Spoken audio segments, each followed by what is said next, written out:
Ini adalah proses iron cover duvet yang bersaiz queen dengan menggunakan iron steel. Ini adalah keadaan di mana cover duvet sebelum di iron. So korang boleh nampak ada kesan kusut, dan kita akan iron menggunakan iron steel ni dengan sekali lalu sahaja.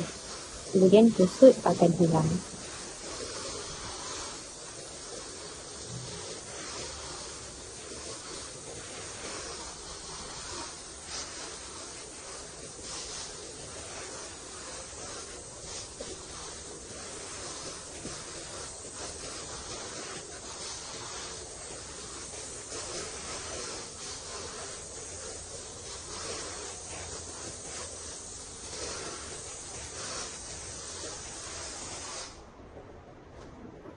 Oleh kerana kita iron menggunakan portable meja ni, meja lipat ni, so ada bahagian yang belum iron lagi, kita just tarik je.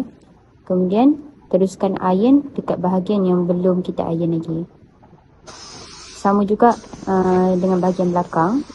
Selepas selesai iron bahagian sini, kita akan tarik sampailah ke hujung untuk step seterusnya lah, sehingga semua kusut telah di iron.